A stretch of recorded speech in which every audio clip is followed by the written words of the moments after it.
नमस्कार। कतर के अमीर शेख अल थानी भारत की यात्रा पर हैं।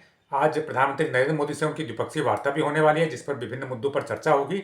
लेकिन सबसे महत्वपूर्ण बात यह है कि जब सोमवार को वो भारत पहुंचे तो प्रधानमंत्री नरेंद्र मोदी उनको रिसीव करने के लिए सारे प्रोटोकॉल तोड़कर स्वयं एयरपोर्ट पर पहुंच गए थे। ऐसा बहुत दुर्लभ होता है, बहुत रेयर ऐसा देखा गया है जब भारत का प्रधानमंत्री किसी गेस्ट को, किसी दूसरे देश के प्रमुख को रिसीव करने के लिए एयरपोर्ट पर गए हों। तो प्रधानमंत्री नरेंद्र मोदी ने सारे प्रोटोकॉल तोड़ते हुए कल एयरपोर्ट पर स्वयं शेख अमीर अल थानी को रिसीव किया। आखिर भारत के लिए कतर क्यों महत्वपूर्ण है? और कतर जो एक मुस्लिम कंट्री है, कट्टर मुस्लिम कंट्री है, क्योंकि हमें याद है जब नुपुर शर्मा वाला मामला हुआ था, नुपुर शर्मा की एक टिप्पणी सार्वजनिक हुई थी, उस टिप्पणी पर पहला देश था कतर जिसने रिएक्ट किया था। और न सिर्फ रिएक्ट किया था, उसने दोहा में मौजूद भारतीय राजदूत को तलब किया था और इस घटना पर नाराजगी प्रकट की थी और उनसे ये भी मांग की थी कि इस घटना के लिए तत्काल वो माफ़ी मांगें। हालांकि बाद में नुपुर शर्मा को बीजेपी ने पार्टी से हटा दिया था। उसके बाद कतर ने इस घटना का भी स्वागत किया था कि उनको पार्टी ने उस पर कार्रवाई की है। तो ऐसा कट्टर देश, कट्टर मुस्लिम देश, और जो भारत के लिए अचानक महत्वपूर्ण क्यों हो गया है? देखिए, कतर की अगर बात करें तो कतर से भारत के राजनयिक रिश्ते बहुत पुराने हैं, करीब 70 साल पुराने हैं।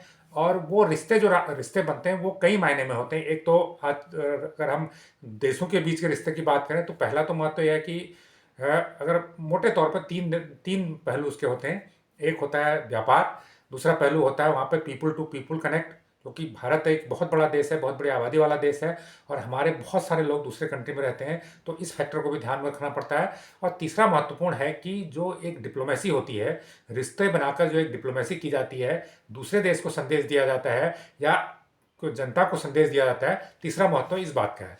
तो पहली बात, अगर हम वहाँ पर भारतीय कामगारों की बात करें तो कतर एक ऐसा देश है जहाँ पर 27 से 28% भारतीय लोग हैं, भारतीय कामगार लोग हैं। और सिर्फ वो श्रमिक नहीं हैं, एक जो डॉक्टर, इंजीनियर, आईटी पेशेवर और पैरामेडिक्स, इस तरह के जो स्किल्ड वर्क फोर्स है कतर की, उसमें जो भारतीय भारतीय लोग हैं, भारतीय कामगार हैं, उनकी सबसे महत्वपूर्ण भूमिका है।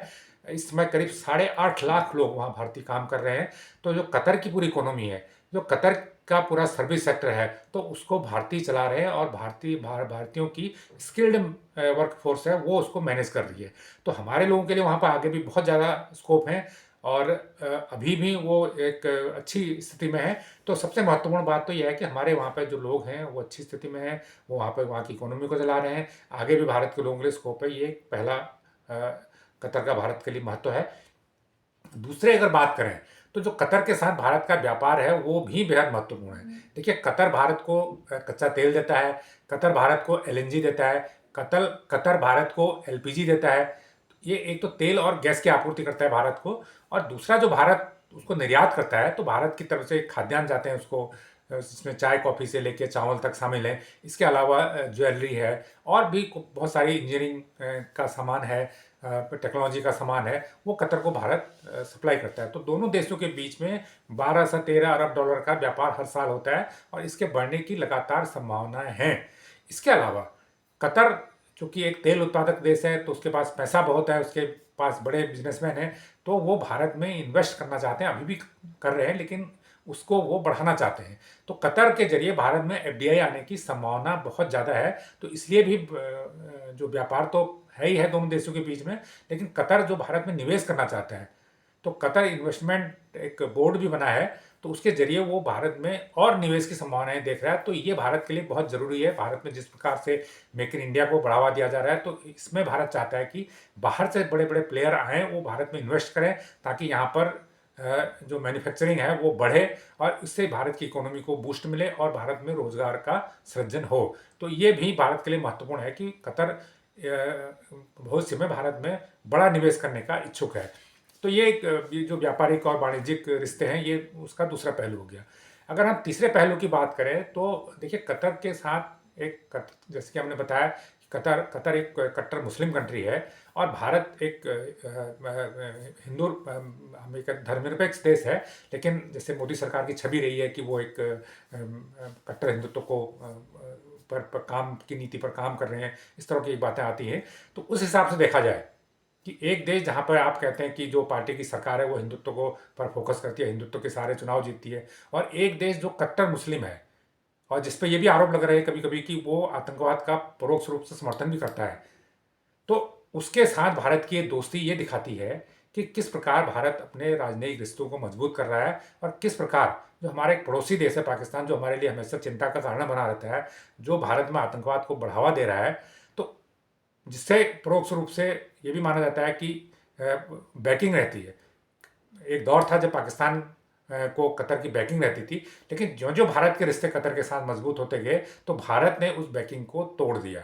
अगर भारत और कतर के रिश्ते प्रगाढ़ होंगे तो कतर कभी भी पाकिस्तान की उन नीतियों का समर्थन नहीं करेगा जो भारत को नापसंद हों। तो ये इसका सबसे महत्वपूर्ण राजनयिक एंगल है, सबसे महत्वपूर्ण कूटनीतिक एंगल है कि कतर से भारत की दोस्ती पाकिस्तान के लिए करारा झटका है और पाकिस्तान की इससे जो एक इस्लामिक देशों के बीच जो पाकिस्तान भारत के खिलाफ प्रोपेगेंडा करता है, कश्मीर के मुद्दे पे प्रोपेगेंडा करता है, भारत में मुस्लिमों पर अत्याचार होने की बात करता है, उसके खिलाफ प्रोपेगेंडा करता है, तो उसमें कतर से उसे बैकिंग नहीं मिलेगी और वो मिलनी भी बंद हो गई है। क्योंकि कोई भी देश जिसके भारत से अच्छे रिश्ते हैं, जिसके भारत से प्रगाढ़ रिश्ते हैं, तो उस देश को वो देश अब कतई नहीं चाहेगा कि उसकी वजह से उसकी वजह से भारत के रिश्तों के साथ किसी प्रकार की खटास आए, किसी प्रकार की नाराजगी बढ़े, ये बिल्कुल नहीं चाहेगा। तो ये सबसे महत्वपूर्ण बात है।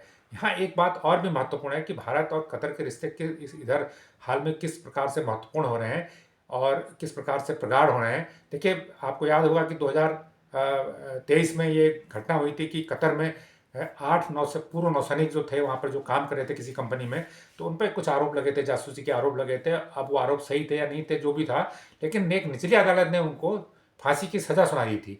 तो ये माना जा रहा है कि भारत सरकार के इंटरवेंशन से, भारत सरकार के हस्तक्षेप से उनको रिहा कर दिया गया। उसमें से 7 लोग पहले से ही भारत आ चुके हैं और एक व्यक्ति अभी कुछ फॉर्मेलिटी के बाद उसकी वापसी होनी है। तो कम से कम फांसी की सजा तो का मामला तो ये टोटली खत्म हो गया, 7 लोग भारत आ भी चुके हैं। तो ये भी प्रधानमंत्री नरेंद्र मोदी और कतर के जो शेख अल थानी हैं उनके बीच जो सीधे रिश्ते बने हैं, उसकी वजह से ये संभव हो पाया था। उन रिश्तों की प्रगाढ़ता की वजह से ये संभव हो पाया था। तो ये भी एक महत्वपूर्ण बात है। सबसे महत्वपूर्ण बात ये भी है क्योंकि ये पूर्व नौसैनिक थे, इनकी जो फांसी की सजा का मुद्दा भारत में बहुत एक जो पूर्व सैनिकों में और जनता में एक गलत मैसेज जा रहा था। तो भारत ने अपनी राजनीतिक सूझबूझ से इस मामले को भी सुलझा लिया था। तो ये दूसरा एक महत्वपूर्ण पहलू है दोनों देशों के रिश्तों के बीच। और अब जब कतर और भारत के बीच में बात हो रही है तो उसमें लगातार फोकस व्यापार को बढ़ाने पर है। तो दोनों देशों के रिश्ते अगर अच्छे होंगे तो व्यापार लगातार बढ़ेगा और हमारे जो लोग वहाँ पर काम करने के कर रहे हैं वो तो हैं वहाँ पर कर रहे हैं, लेकिन आगे भी जो हमारी स्किल्ड मैन पावर है, क्योंकि भारत एक ऐसा देश अब बन चुका है जिसके पास स्किल्ड और अनस्किल्ड दोनों तरह की मैन पावर पर्याप्त मात्रा में है। अगर हमारे पास डॉक्टर भी एक्सेस होने लग गए हैं, अब इंजीनियर तो पहले से ही एक्सेस हैं, बाकी जो दूसरा नर्स पैरामेडिकल स्टाफ है वो एक्सेस हैं, इसी प्रकार जो अनस्किल्ड स्टाफ है जो या सेमी स्किल्ड स्टाफ है वो भी काफ़ी तादाद में है। तो ऐसे में कतर में रोजगार के अवसर भी भारतीयों के लिए बढ़ेंगे अगर दोनों देशों के बीच व्यापार में बढ़ोतरी होती है। तो ये जानकारी आपको कैसी लगी, ये वीडियो आपको कैसा लगा, हमें कमेंट करके जरूर बताइए। जो लोग इस चैनल को पहली बार देख रहे हैं उसको लाइक करें, सब्सक्राइब करें और शेयर भी करें। धन्यवाद।